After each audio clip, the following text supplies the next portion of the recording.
No Jornal Brasil Atual, nós vamos conversar com o presidente do Instituto Brasileiro de Proteção Ambiental, o PROAM, Carlos Bocuí, para fazer uma avaliação da participação da ministra do Meio Ambiente e Mudança do Clima, Marina Silva, que representa, junto com Fernando Haddad, da Fazenda, da Economia, o Brasil no Fórum Mundial de Davos.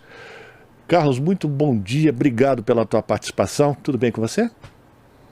Tudo bem, e com vocês? Tudo. Prazer estar aqui para falar sobre Davos dessa vez, né? Pois é, vamos falar então sobre a participação da ministra Marina Silva.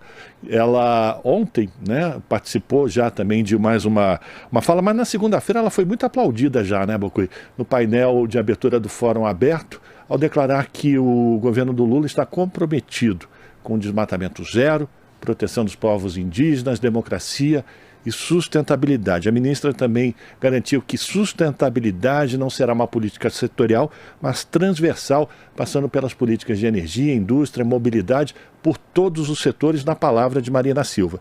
E ontem ela cobrou o compromisso das nações desenvolvidas de repassarem aos países em desenvolvimento os 100 bilhões de dólares para a proteção ambiental. Como é que você está avaliando até o momento essa participação da ministra lá na Suíça? Olha, eu acho que o discurso está correto. Primeiro, porque ela estabelece alguns parâmetros que são essenciais para a discussão de sustentabilidade.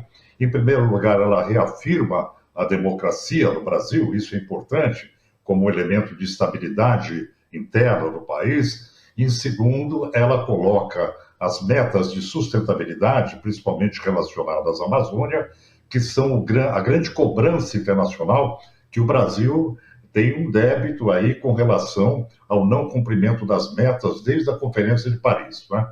E, por outro lado, eu acho que a coragem, né, essa atitude corajosa da Marina de cobrar do mundo os 200 bilhões de dólares, na verdade não são 100, mas são 200, os que o mundo precisa para resolver o problema das mudanças climáticas, que foi debatido na última conferência da COP27, sob a característica de perdas e danos, né, onde os países vulneráveis eles têm que ser auxiliados para que eles possam ter um sofrimento menor diante das mudanças climáticas, né? O que as nações acordaram na COP21, na Conferência de Paris, foi 100 bilhões de dólares, mas a necessidade é o dobro.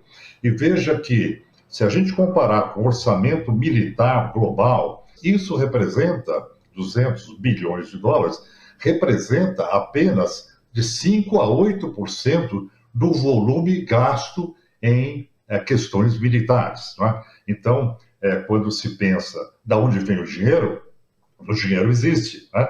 Ele está sendo utilizado para outras finalidades que não as finalidades essenciais que a humanidade necessita.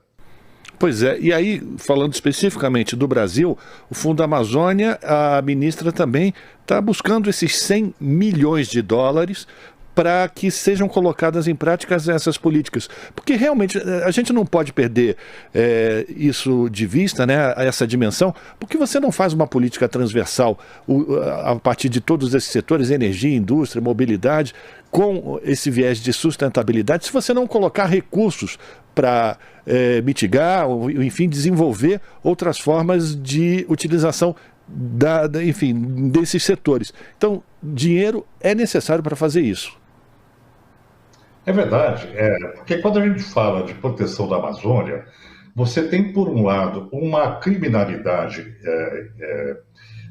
dentro da Amazônia numa proporção enorme. Nós estamos falando de 3 milhões de quilômetros de estradas clandestinas, 1.600, 1.700 campos de pouso clandestinos, né? Quer dizer, essa desconformidade que demonstra uma criminalidade generalizada vai precisar de muito recurso para comando e controle, para monitoramento, para fiscalização, para fortalecer a ação da Polícia Federal, né?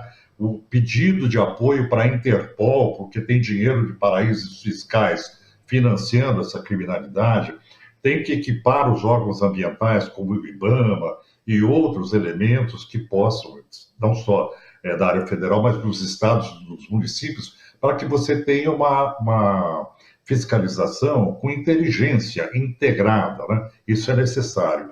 Mas é preciso muito recurso financeiro para conseguir mudar os rumos da economia dentro da Amazônia para uma bioeconomia, ou seja, para uma economia que seja baseada nos recursos da natureza.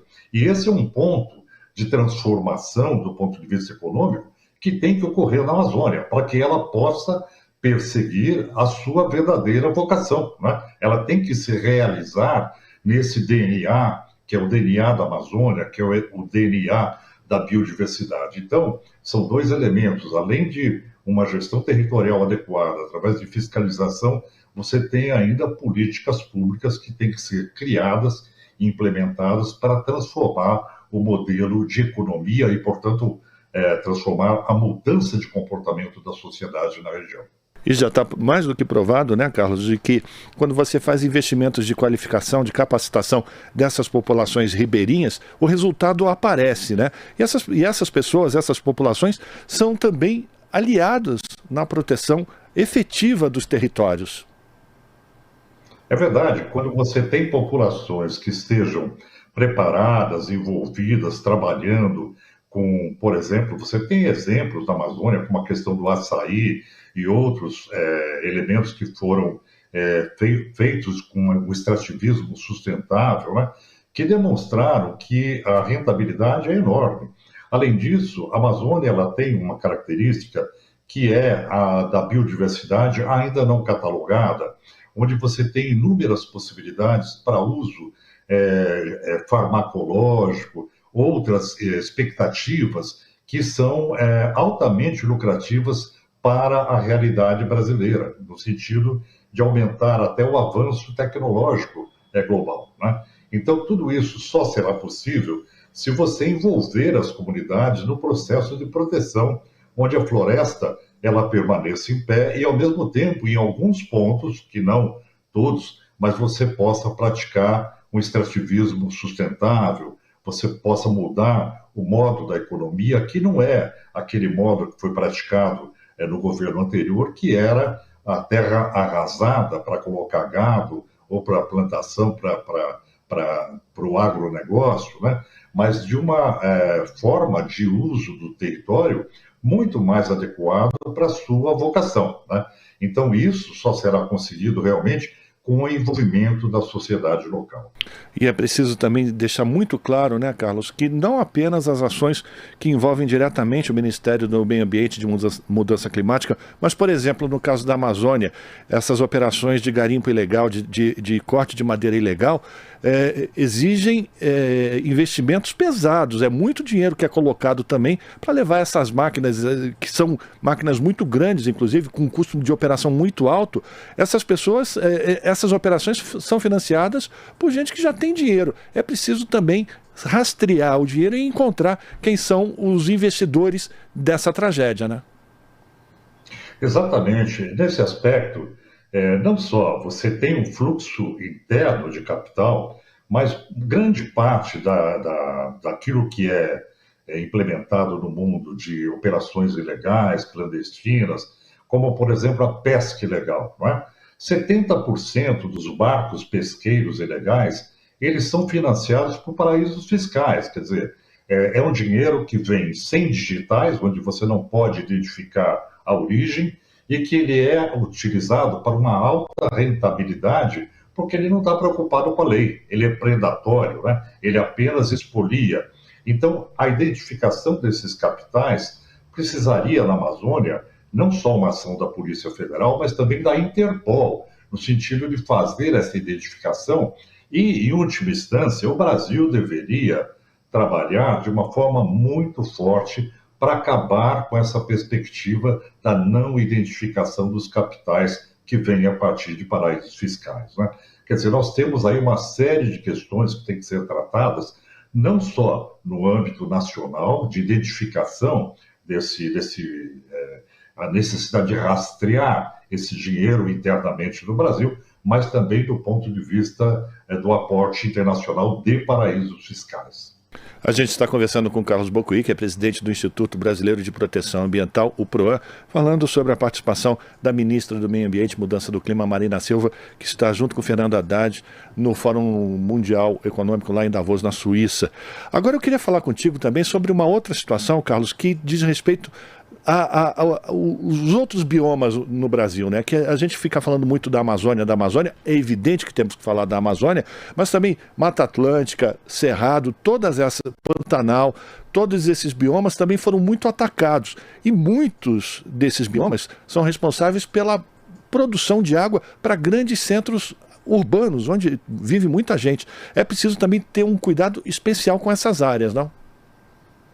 Sim, eu acho que o Brasil tem esse pecado histórico, né, de não ter cuidado dos seus biomas. Desde a Mata Atlântica, você veja a situação de uma capital como São Paulo, né?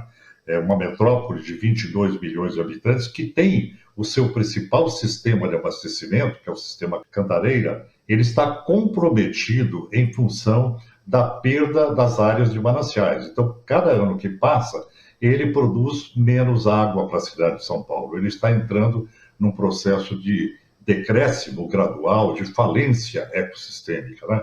E assim também acontece com outros pontos no Cerrado e no centro-oeste brasileiro, na Caatinga, no Nordeste. Então, essa característica de proteção da vegetação natural é também uma proteção da água do Brasil, né? E aí eu queria chamar a atenção para a relação que isso tem com a Amazônia, com os rios voadores da Amazônia, que é a transposição de umidade da Amazônia para todo o continente, inclusive para o Nordeste, para o Centro-Oeste, para o Sudeste, dos Andes para o Atlântico.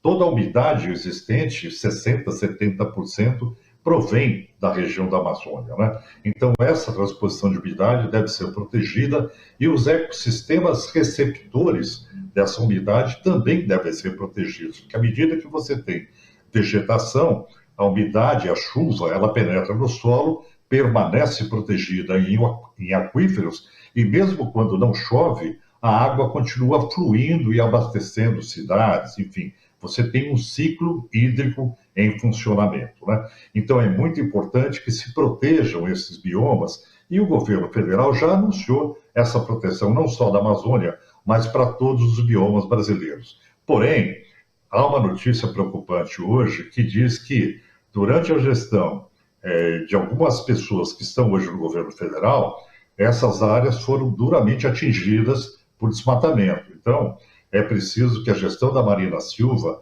ela ganhe um apoio político interno do governo, da Casa Civil e de outros setores do governo, para que a gente consiga, de fato, fazer o que a Marina está pretendendo, que é um governo baseado na intersetorialidade para conseguir uma gestão efetiva do território brasileiro, né?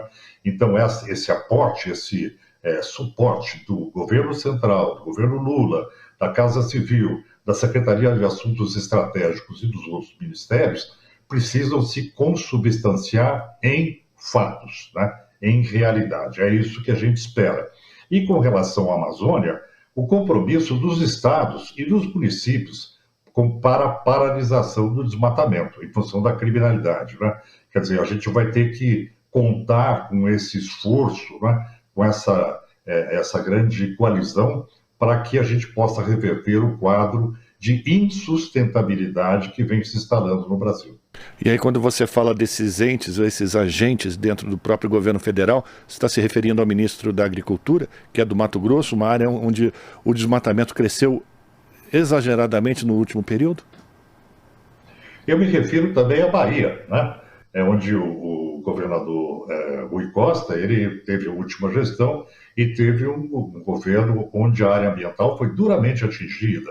Essas fronteiras, né, que trabalham nos limites com o agronegócio, elas sofrem uma pressão imensa. Então, esse tipo de atitude que aconteceu na Bahia não pode se repetir no governo central. Então, é muito importante que haja um compromisso verdadeiro desses elementos que hoje estão no governo, apoiando uma política ambiental de sustentabilidade para o Brasil. A gente está falando de diversos aspectos, né, Carlos Bucuí, sobre a capacitação, sobre a sustentabilidade das populações que vivem nesses ambientes, mas é preciso também retomar os processos de controle tecnológico. As imagens de satélite ajudam enormemente nesse processo de preservação desses biomas. Eu queria que você falasse também dessa retomada da ciência dentro do governo Lula. Olha, sem inovação tecnológica, sem capacidade tecnológica, pouco se faz num país que tem a dimensão continental que o Brasil tem, não é? Então, o sensoriamento remoto, o mapeamento por satélite, ele hoje concede à sociedade o que a gente chama de um olhar de águia, né? Um olhar de Deus, onde você tem a capacidade de, em tempo real, verificar tudo o que acontece no território do país, né? E é possível, não só através do sensoriamento, quando o céu está limpo, mas também com outros elementos que podem fazer uma leitura da realidade territorial. Então, essa perspectiva de um sensoriamento remoto eficiente é fundamental para o controle territorial. E o Brasil precisa investir nisso. Nós lutamos muito, nos últimos 2 anos principalmente, para que não se cortasse a verba do Instituto Nacional de Pesquisas Espaciais, do INPE, que ele tem não só o condão de monitorar o território brasileiro, mas também tem a perspectiva de prevenir desastres, né? Acidentes de pluviometria muito acentuada, como nós sofremos no último ano em Recife, na Bahia, no Rio de Janeiro, em Petrópolis, né? Então, esses eventos climáticos, eles também dependem do sensoriamento remoto. Então, nós temos que investir maciçamente em tecnologia e inovação tecnológica, principalmente na área de sensoriamento, para que o Brasil tenha um elemento de controle sobre o seu território e possa agir, no caso do desmatamento, em tempo real, né? De forma preventiva. Então, esse é um elemento fundamental quando a gente diz, olha, nós precisamos conter o desmatamento da Amazônia. Então, nós temos que ter um sensoriamento remoto muito bem elaborado e funcionando com metodologia adequada e permitindo aos órgãos de fiscalização chegarem antes que o problema aconteça. Isso é possível com o uso de inteligência de fiscalização associada ao monitoramento por satélite. Ainda nessa linha de valorização da ciência, Carlos, o presidente Lula disse que é possível que o Brasil continue a produzir mais alimentos sem a necessidade de derrubar 1 metro quadrado de área nativa. E aí a gente está falando da Embrapa, que também é uma outra conquista da ciência brasileira, desenvolvimento de sementes, enfim, recuperação de solos. É importante que empresas como a Embrapa sejam novamente valorizadas, tenham investimento e que possam ajudar nesse processo, né? É verdade. E houve uma distorção na última gestão, onde a Embrapa passou a fazer um discurso expansionista da agricultura brasileira inaceitável, né? Colocando-se contra a área ambiental, que foi um absurdo, né? Enquanto que ela deveria, na verdade, fazer o seu papel de encaminhar as questões científicas relacionadas à agricultura no rumo da sustentabilidade. Nós tivemos o oposto, né? Então, essa redescoberta da Embrapa territorial para que ela assuma o seu papel, a sua gênese de orientar a agricultura brasileira no sentido da sustentabilidade é absolutamente necessária. E ela tem que estar aí dentro daquilo que se coloca como uma política transversal, né? Você tem que ter todos esses elementos trabalhando conjuntamente para fazer real a sustentabilidade do Brasil, né? E é uma balela, o Brasil com tanta área degradada que poderia ser reaproveitada, pensar ou admitir que tem que desmatar para produzir mais é um absurdo, né? Então é preciso que a gente tenha essa consciência que existe muita terra no Brasil que está sendo subutilizada e que pode ser utilizada adequadamente para a agricultura, com tecnologia e que permita aí uma produção agrícola adequada e honesta, né? Onde o Brasil tem as suas commodities colocadas no mercado internacional e sejam commodities não recheadas de carbono, né? Que possam ser aceitas no mercado internacional por serem produzidas com base na sustentabilidade ambiental. Quero agradecer a participação do Carlos Bocuí, que é presidente do Instituto Brasileiro de Proteção Ambiental, o PROAM, fazendo uma avaliação da participação da ministra do Meio Ambiente, Mudanças Climáticas, Marina Silva, lá na Suíça, onde ela se colocou para o mundo inteiro que o governo Lula, ou colocou ao mundo inteiro, ou reafirmou ao mundo inteiro que Lula está comprometido com desmatamento zero, proteção dos povos indígenas, democracia e sustentabilidade. Carlos, muito obrigado pela tua participação, abração para você, a gente continua em contato e espera a tua participação mais vezes. Eu que agradeço e vamos torcer para que a Marina tenha um maciço apoio para fazer a transversalidade ambiental no Brasil. Que assim seja. Conversamos com Carlos Bocuí aqui no Jornal Brasil Atual.